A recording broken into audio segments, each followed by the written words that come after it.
Hindi, pero napapansin mo, hindi siya mahirap. Kasi radicals. Tandaan mo Ana 5. Eto pag nakita ka ng radicals, may 1 to na dito, may 1 yan na nandyan, invisible. Para lang siyang variable. So basically, kung 14 term to, ito lang naman nagbabago dito eh. 1, 2, 3, 4. Ibig sabihin, sunod dyan, 14 square root of 3. Di ba sa variable natin? Meron tayong variable x. Kunyari, may variable x ka dyan. So remember, meron siyang 1 dito, invisible. Pero hindi siya sinusulat, di ba? Then may 1 diyan na exponent. So ganoon din siya dito. Kung meron kanyang square root of 3, may 1 yan dito, hindi na sinusulat. Ganyan sa radical. Then yung exponent nito, yung index yung tinatawag natin. Ito 2 na may nakalagay dito. Kapag hindi nakalagay, na daw? Sabihin guys, ganyan siya ginagawa. Ibig sabihin, pares lang siya ng concept sa polynomials. Yung may 1 na nilalagay sa gilid. Kaya pag nag-add ka ng radicals like square root of 3 plus square root of 3, ang lalabas dyan is 2 square root of 3. Kasi same lang siya sa variable x plus x. That is 2x. Kumbaga, meron tong 1 dito. May 1 din siya dito.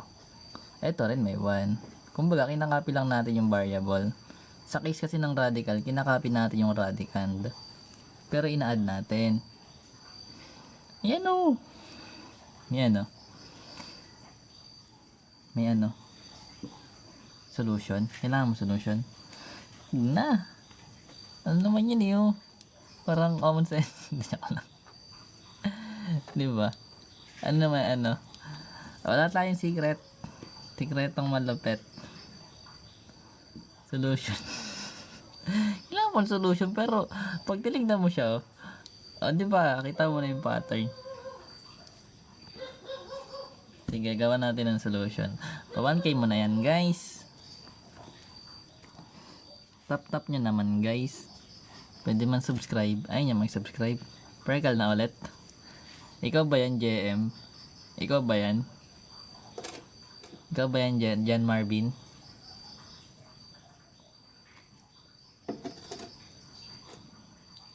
Rekal na kayo. Saan na kayo? Yun lang. Kaya pala nahihirapan ka. Pero meron ako sa YT na ito. Fundamentals ng sa radicals. Nasa YT yan meron. Anyways, kung trip mo panoodin, puntahan mo. Gusto mo. Bukas pa lang. Kabado. Kalokohan na naman ni JM guys. Wala kang maluloko dito JM. Anyways, layan din ang formula.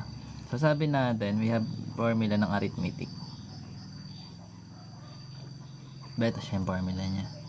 Doon 1K na guys. Yan, sa una lang yan. So basically guys, ito yung given natin, 'di ba? Ana 5.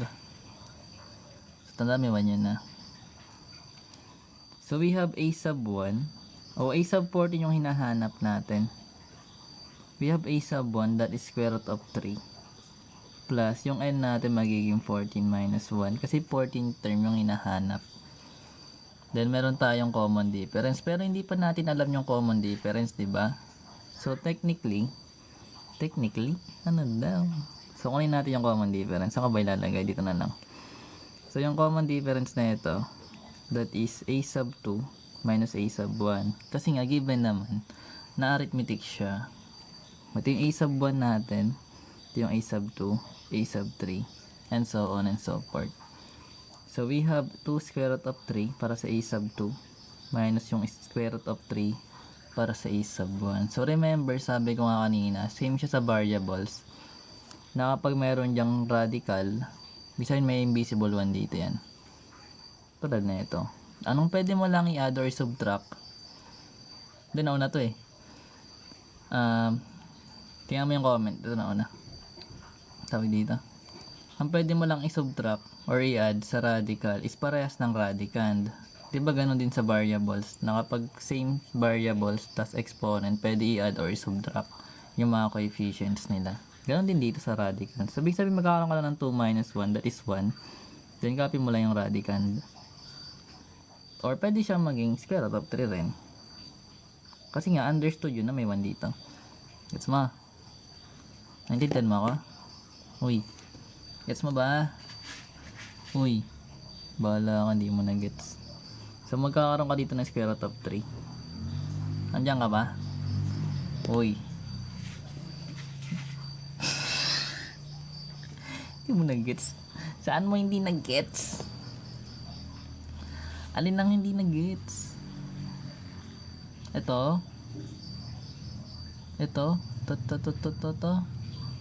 Sa may ace. Ang a sub 1 is first term. Ibig sabihin siya yung una mong term sa sequence. Ito second.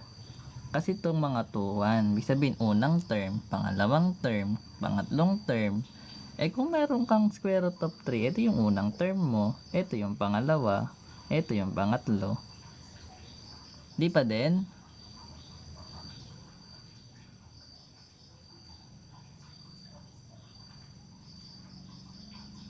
Yung d is common difference. Ito nga yung formula niya. Ibig sabihin, ima-minus mo lang yon. So, for example, meron tayo, lagay natin dito. Saan ba nalagay? Ano? So, kunyari guys, meron tayong 3, 5, 7. So, basically, ano yung first term? Dito muna. Ito yung magiging a sub 1 mo. Ito yung magiging a sub 2. Ito yung magiging a sub 3. So, paano mo kunin yung common difference? So, magkakaroon ka ng a sub 2 minus a sub 1. Yung a sub 2 mo is 5. Yung a sub 1 mo is 3. O, ibig sabihin, yung common difference mo is 2. Ano yung ginawa dito? Di pa rin? Di pa rin nagigets? Uy. Sa arithmetic yan ha. Kasi iba yung geometric. Di pa rin? Okay na. Okay na. Nagets mo na. Gets yun. Mabalik tayo dito. Hindi pa ito tapos eh. Kaya nga ni, kung may punta ka sa YT, baka gustong panoodin. Balik tayo ha. So magkakaroon tayo ng square root of 3. Plus, ito magiging 13. Then magiging square root of 3. Bakit naging 13? Kasi yung 14 minus 1 is 13. Then, i-multiply mo sa square root of 3. Magiging 13 square root of 3. Then, sabi natin, pwede lang natin i-add or subtract kapag pareha sila ng nasa loob.